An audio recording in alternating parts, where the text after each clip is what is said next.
नमस्कार, मी सौ निर्मला आपशिंगेकर. आज आपणास रवा आणि पोहे याचे डोसेची रेसिपी सादर करणार आहे. 1 वाटी पोहे 2दा स्वच्छ धुवून घेणे, पाणी काढून टाकणे. 1 वाटी रवा घेणे. अर्धी वाटी उडदाची डाळ भिजत ठेवली आहे. थोडं पुदिना घेणे, कोथिंबीर घेणे, ओवा घेणे, आलं लसणाची पेस्ट घेणे आणि दही घेणे. आता आपण रव्यामध्ये दही घालत आहोत. दही घातल्यामुळे त्याला खूप छान चव येते आणि खूप चविष्ट होतात. आता दही घातलं आहे आपण.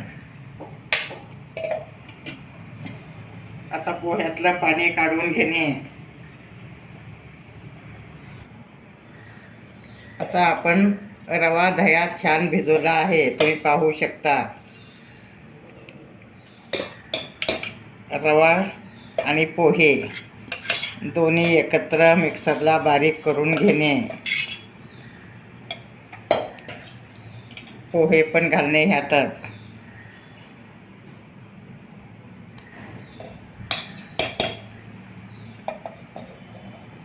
पोहे घातल्यामुळे खुसखुशीत होतात. डोसे हे खायला खूप चविष्ट असतात. त्यातच आपण मीठ घालणार आहोत आणि आलं लसणाची पेस्ट पण घालून घेणे.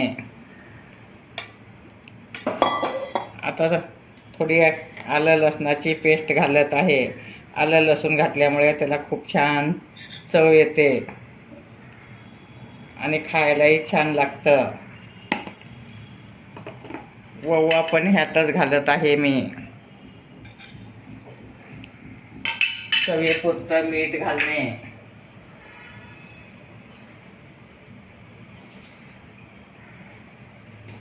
आता मिक्सरला फिरवून घेणे. थोडं लाल मिरची घालत आहे मी, कलर छान येतं. तुम्ही हिरवी मिरची घालू शकता. आता थोडं पाणी घालून बारीक करून घेणे. आता पुदिना आणि कोथिंबीर बारीक चिरून घेणे. पुदिना कोथिंबीर घालणे आणि थोडा सोडा खाण्याचा घालणे. सोडा घातल्यामुळे छान कुरकुरीत होतात आणि खूपच चविष्ट होतात. आता मी थोडा सोडा घालत आहे. बारीक चमच्याने अर्धा चमचा सोडा घालणे.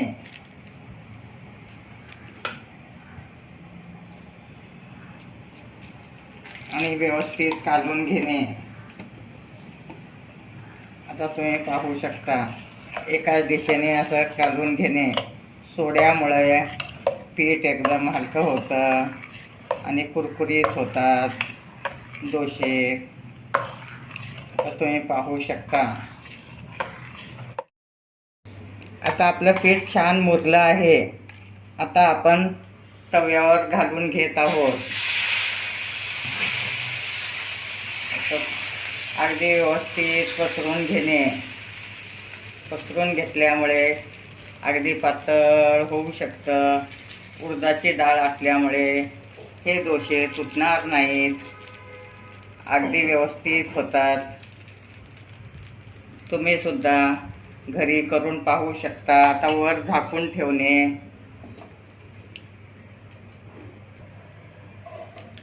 आता आपला डोसा उलटून घेणे.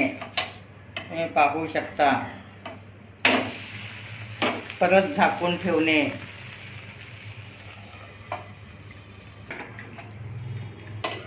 अशा टाईपमध्ये तुम्ही करून घेऊ शकता.